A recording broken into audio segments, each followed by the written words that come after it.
The Descartes rule of signs.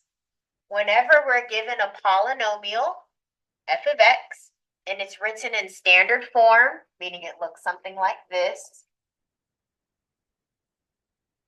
and your coefficients are real numbers, these are the two rules that apply. It says the number of positive real zeros is equal to the number of variations in signs. So let's stop here and look at what variations in signs mean. So let's look at these examples here. When I say variation in sign, that means it went from a positive to a negative, or it went from a negative to a positive. So if we look at number 1 here, it went from being positive to being a negative term. That's a variation in sign. This went from being negative to being positive. That's a second variation. So there are 2 variations here. This went from being positive to being negative, so that's 1 variation. Then it went from being negative to being positive. That's a second variation. So these are also 2 variations. Are there any variations for number 3? Okay, so there is no variations for number 3. For this one, this went from positive to negative, negative to positive, positive to negative, it stayed negative, and then negative to positive. So that's 4 variations. So this is what it means when it's talking about variations, okay? So let's go back to the rule. The rule says the number of positive real zeros is equal to the number of variations. So let's go back here. For this first problem, we had 2 variations. So based on the rule, how many positive solutions will I have? 2. It says it's going to be equal to the number of variations. So if I make a table, we're going to learn about negative solutions. Right now we're focusing on positive solutions. So the number of positive solutions is equal to the number of variations.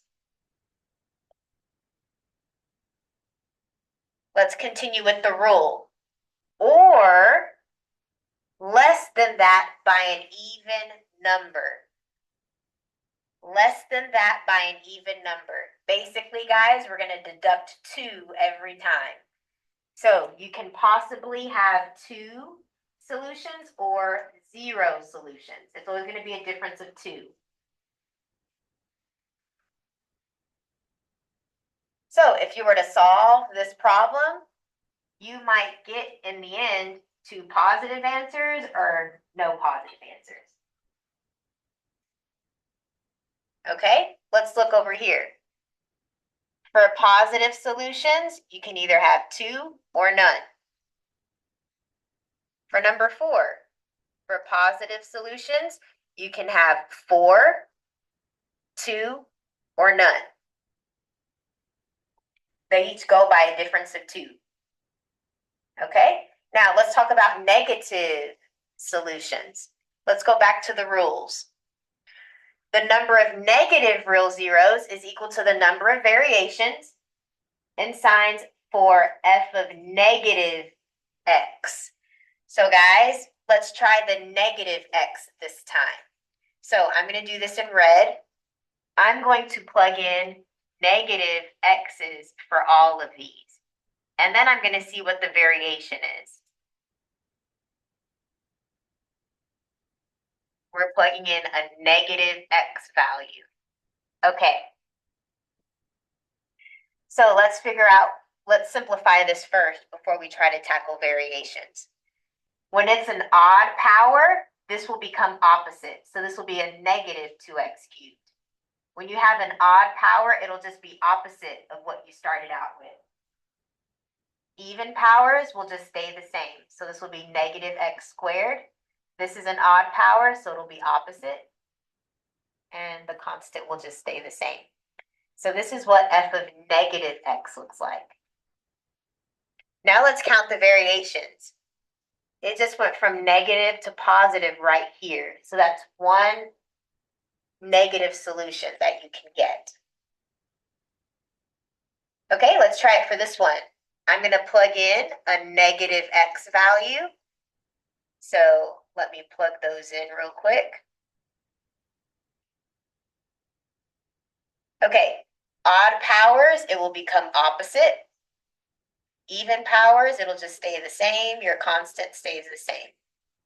Okay, so our variation here, it went from negative to positive. That's one negative solution.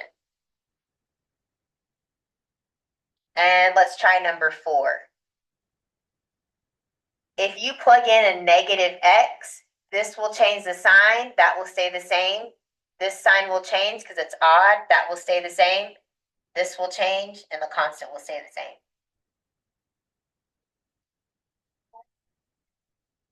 Okay, so when you plug in a negative x, this becomes negative x to the 5th power minus 2x to the 4th power minus 3x cubed minus 6x squared plus 4x plus 8. Okay, so let's talk about the variations here. This went from negative to positive right here. That's only one variation.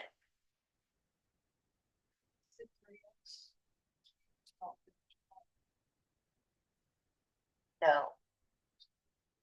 Odd values, odd powers will change. Even powers will stay the same. So this right here, it was positive. Now it's a negative. Okay? All right, so that's how you do your variations. Now let's go ahead and try to solve one. So guys, I want you guys to write this down. We're going to try to solve this together.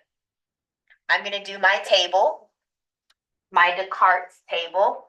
Let's figure out what our positive, how many positive solutions I can have and how many negative solutions I can have. So looking for positive solutions, you're going to have to look for f of x. Looking for negative solutions, you're going to have to plug in a negative x. So looking at this one, I know there's a variation here, and that's it. Now, if I do f of negative x, even powers will stay the same. This will become opposite. This will stay the same. This will become opposite. All right, so this is f of negative x. Let's look at the variations here. It went from positive to negative, negative to positive, positive to negative. That's 3 variations, and you go down by 2. So you can have 3 negative solutions or 1 negative solution. Okay, now we're going to take what we learned yesterday, where we're going to do our possible zeros, our possible rational zeros. What are the factors of negative 8? Exactly. 1, 2, 4, and 8, negative versions as well. And our Q value, it's this coefficient 1. We don't really have to put it over 1. It'll just stay the same. Okay, so I know that I'm going to have possibly 1 positive solution and 3 negative solutions based off of my table. So let's go ahead and start testing some things. I'm going to start off with synthetic division. We'll take our original problem.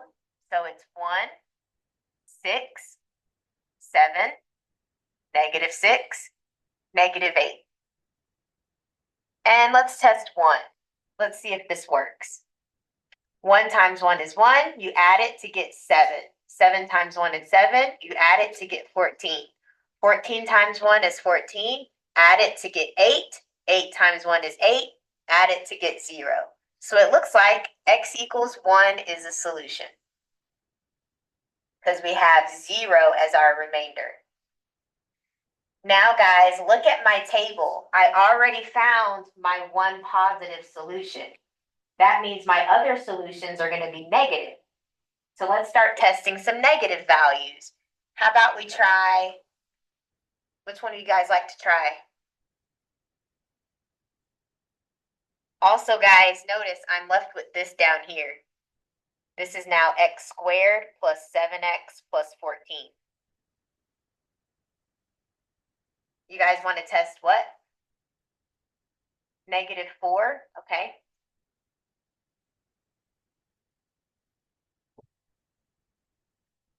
let me erase these.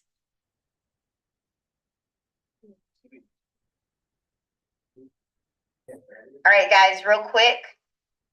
This is what we got when we did our synthetic division. So I'm just using these new numbers. I'm using these new numbers. This is 1x squared plus 7x. Wait. Oh, we started out with the fourth degree. So this is 1x cubed plus 7x squared plus 14x plus 8. So we're using these same numbers again. Okay, and we're testing -4 this time. So bring down the 1, multiply, add, multiply, add, multiply. We get -8, which is 0. So now we go 1 degree below. Remember, we had a cubic. Now we're going to have a squared. You go down 1 degree. Now, you can do synthetic division again if you want to, or you can just factor it. You can do whichever one you want. So we can do 2 times 1 will give you 2. 2 plus 1 is 3. So I know my factors will be x plus 2 and x plus 1. Set them both equal to 0. You'll get -2 and -1. So guys, let me box my answers for you. We found these two. So we have x equals -1, -2, and this one that we found. And also, what did we do here? -4. That was another answer.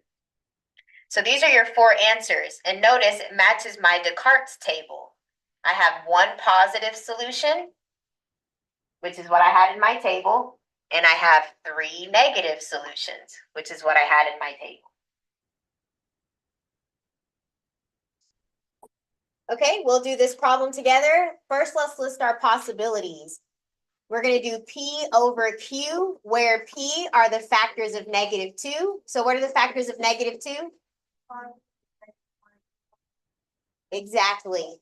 And then our Q value is just 1, so we don't really have to do anything for Q. So these are our possibilities.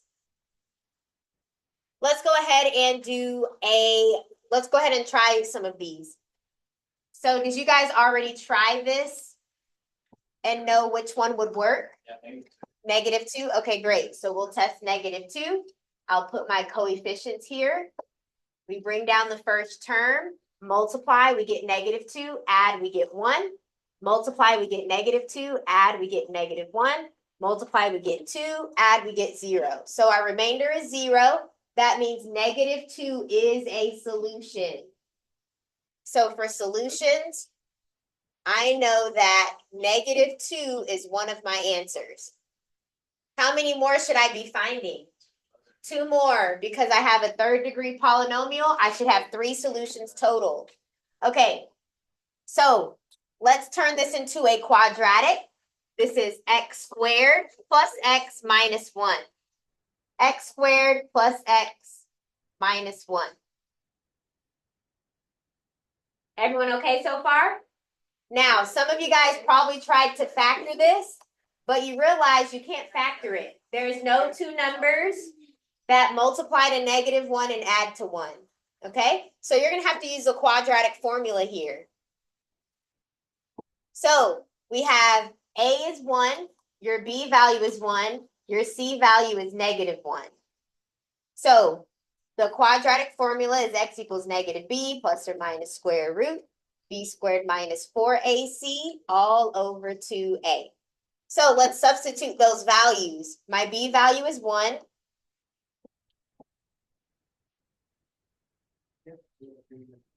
My a value is 1. And my c value is also -1. Okay, so let's simplify this. This will be -1. -1 plus or minus. This right here will be 1 squared is 1 minus, I'm going to put these numbers in a box. 4 times 1 times -1, that's -4. So 2 negatives make it a positive. This is 5 all over 2. So guys, these are your other 2 answers. 1 is -1 minus the square root of 5 over 2. and the other one is -1 plus the square root of 5 over 2. You don't have to separate it like I did. I just wanted to emphasize that we have 2 negative solutions and 1 positive solution. If you put this into your calculator, or you just calculate it, you'll get a positive answer here. The reason why I'm bringing this up is because we just learned about the Descartes rule of signs. So let's see how that plays in here. Let's take a step back and do a rule table real quick. So I'm going to do a table. For positive answers, let's see. How many variations do I have of f of x? How many variations? Just one. From here to here, it goes from positive to negative. And look, guys, I have 1 positive solution. Okay? And let's try negatives. So if I do f of negative x, this cubic will change. The quadratic will stay the same. This will change, and this will stay the same. How many variations do I have? 1, 2. Good. So guys, look. I have 1 positive solutions and I have 2 negative solutions. I don't want you guys to confuse it with your possibilities. Remember when we did our possibilities? This is what we got. Do you guys notice how only one of these was on our list? The other 2 weren't? That's because this is called the rational zero test. It doesn't tell you about irrational solutions that you might have. It only tells you what are the possible rational zeros that you'll have, okay? In this case, we only had 1 rational zero. These are irrational. So they didn't tell you about that. Does that make sense, guys? Okay. The Descartes table will tell you if you have positive and negative solutions. The P over Q test, or the rational zero test, will only tell you about rational answers. They won't tell you about the irrational ones, okay? Okay, so we have this cubic polynomial, and these are the possible rational solutions we'll have. This is called the rational zero test. Some people just call it the P over Q test. So these are possible rational solutions we'll have. So let's go ahead and do synthetic division. Which one should I test? It's guess and check. 2? Perfect. Okay, so we're going to multiply, add, multiply, add, multiply. We got 0. So we know that 2 is one of our answers.